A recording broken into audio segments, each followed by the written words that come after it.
असम के मुख्यमंत्री हिमंता बिस्वा शर्मा ने हाल ही में मुस्लिम समुदाय से अपील की है कि वे परिवार नियोजन अपनाएं और 2 बच्चे ही रखें, 2 से अधिक न रखें, क्योंकि जनसंख्या नियंत्रण से ही संसाधनों पर जो दबाव आएगा उसे रोका जा सकता है। इसके साथ ही प्रदेश में 2 बच्चों की नीति लागू करने की बात भी उन्होंने कर दी है, यानी कि जिन परिवारों में 2 से अधिक बच्चे होंगे उन्हें सरकारी सुविधाओं का लाभ नहीं मिलेगा। हालांकि अनुसूचित जाति, अनुसूचित जनजाति और चाय बागान में काम करने वाली जातियों को इससे छूट दी गई है। अन्य सभी समुदायों पर यह 2 बच्चों की नीति लागू होगी।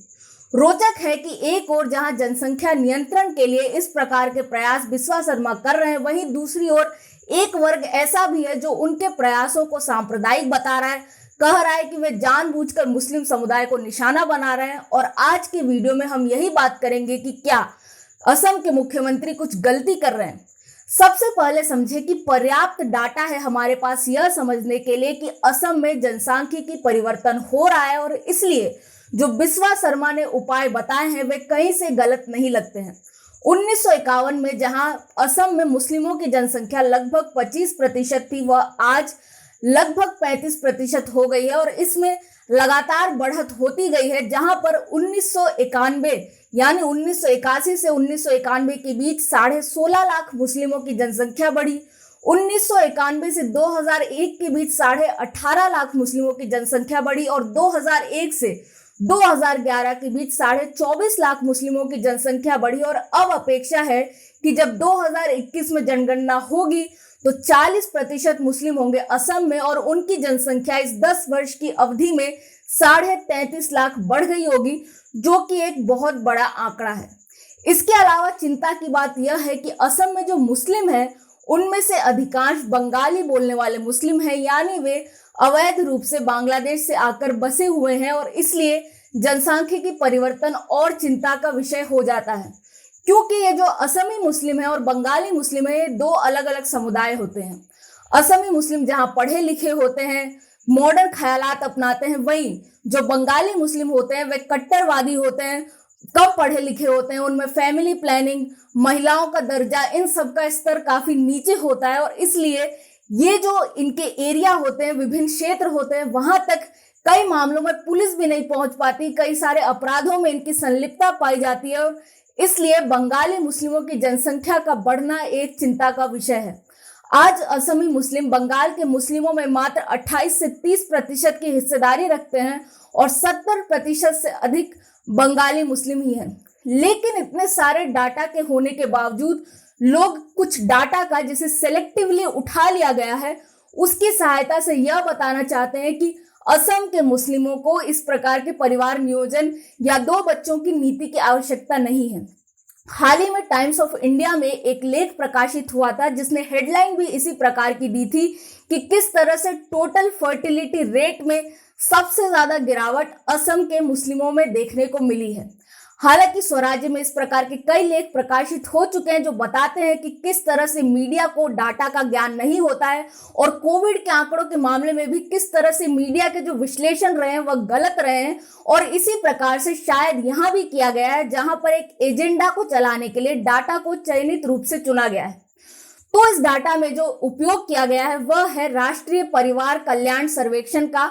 यह जो डाटा होता है वह हर 10 वर्ष या 5 वर्ष में करवाया जाता है। इसमें 2005 से 2020 तक जो टोटल फर्टिलिटी रेट है वह असम के मुस्लिमों में 3.6 से घटकर 2.4 हो गई है, और ये जो 1.2 की गिरावट है इसे कहा जा रहा है यह सबसे बड़ी गिरावट है। और इसलिए यह संकेत दिया जाता है कि मुस्लिमों को इस प्रकार की चीजों की आवश्यकता नहीं है, और वहीं दूसरी ओर इसकी तुलना की जाती है कि हिंदुओं में इतनी गिरावट नहीं हुई है।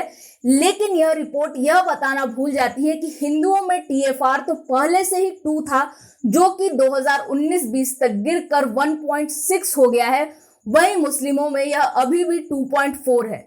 साथ ही ध्यान दें कि टोटल फर्टिलिटी रेट का अर्थ होता है कि हर महिला अपने पूरे आयु में, अपने पूरे जीवन काल में कितने बच्चों को जन्म देती है। इस तरह से मुस्लिमों में जहां बहुविवाह की प्रथा है वहां पर यह टोटल फर्टिलिटी रेट इतना काम नहीं आ सकता, क्योंकि यहाँ हर महिला पर कितने बच्चे हैं इसकी बात हो रही है, हर परिवार में कितने बच्चे हैं उसकी बात नहीं हो रही है। इसके बावजूद भी हिंदुओं की जनसंख्या और मुस्लिमों की जनसंख्या में इस तरह का अंतर है और 2.1 की जो फर्टिलिटी रेट होती है वह माना जाता है कि जनसंख्या का लेवल समान रखने के लिए होती है, यानी उसी स्तर पर जनसंख्या बनी रहे। लेकिन जहां हिंदुओं में टीएफआर 1.6 हो गया है, उसका अर्थ यह हुआ कि अब असम में हिंदुओं की जनसंख्या घटती जाएगी और जो मुस्लिमों का टीएफआर 2.4 है उसका अर्थ हुआ कि मुस्लिमों की जनसंख्या बढ़ती जाएगी। इसके अलावा यह जो राष्ट्रीय सर्वेक्षण हुआ था स्वास्थ्य का, इसमें एक और बात छूट जाती है, वह यह कि बंगाली मुस्लिम और असमी मुस्लिम दो अलग अलग समुदाय होते हैं। असमी मुस्लिम ज्यादातर एक शादी ही करते हैं और 1 से 2 बच्चे ही रखते हैं और इसलिए यदि इनके 30% को अलग कर दिया जाए 1 से 2 बच्चों की टोटल फर्टिलिटी रेट के साथ, तो हम पाएंगे कि जो बचे हुए बंगाली मुस्लिम हैं उनमें और अधिक टोटल फर्टिलिटी रेट होगी, जिसका अनुमान 2.6 का है। और यह जो 2.6 का आंकड़ा है वह भी विश्वसनीय नहीं है, क्योंकि इस बात पर भी संदेह है कि कई सारे मुस्लिम सर्वेक्षण में अपने डाटा को गलत भी बताते हैं। और इस बात को मानने के लिए हमारे पास एक उदाहरण भी है। जब 1991 में जनगणना हुई थी तब कई सारे बंगाली मुस्लिमों ने अपनी भाषा मातृभाषा असमी बताई थी, ताकि 1980 के दशक में जो असम आंदोलन हुआ था अवैध प्रवासियों के विरुद्ध, उसे रोका जा सके, उसे शांत किया जा सके। और इस तरह असम में जो बंगाली बोलने वाले मुस्लिमों थे उन्होंने भी अपनी मातृभाषा असमी बताई और असम के मातृभाषा में सिर्फ 3% गिरावट हुई थी।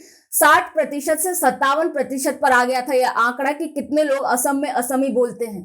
लेकिन 2001 में जब इस प्रकार की रणनीति नहीं अपनाई गई थी तो वहां एक उछाल देखने को मिली बंगाली बोलने वाले मुस्लिमों की जनसंख्या में और असमी बोलने वालों में 50% से कम आ गया इनका आंकड़ा। इसलिए हम समझ सकते हैं कि कई बार हो सकता है सर्वेक्षण डाटा में झूठ भी बोला गया हो। हालांकि यदि हम इन बातों को नहीं भी मानते हैं तो भी 2.4 का डाटा हमारे सामने स्पष्ट है और हिंदुओं का वहीं दूसरी ओर 1.6 का डाटा है। और साथ ही जो राष्ट्रीय औसत है उससे भी असमी मुस्लिमों का डाटा अधिक है, क्योंकि राष्ट्रीय औसत 2.4 से घटकर 1.9 आ गया 2005 से 2020 के बीच। लेकिन वह मुस्लिमों की जनसंख्या असम में अभी भी 2.4 टीएफआर से बढ़ रही है। और इसलिए यह जो मुख्यमंत्री हिमंता बिस्वा शर्मा ने कदम उठाए हैं वह सराहनीय है, क्योंकि आवश्यकता है कि मुस्लिम अपनी जनसंख्या को नियंत्रित करें। हालांकि एक बात जो मुख्यमंत्री ने नहीं कही वह यह कि हिंदू परिवारों को भी 2 बच्चे करने चाहिए, ताकि जो टोटल फर्टिलिटी रेट 2.1 पर जनसंख्या एक ही दिशा में रहती है, एक स्तर पर रहती है, उसे रखा जा सके, उसे बरकरार रखा जा सके। मैं हूं निष्ठा अनुश्री, देखते रहें स्वराज।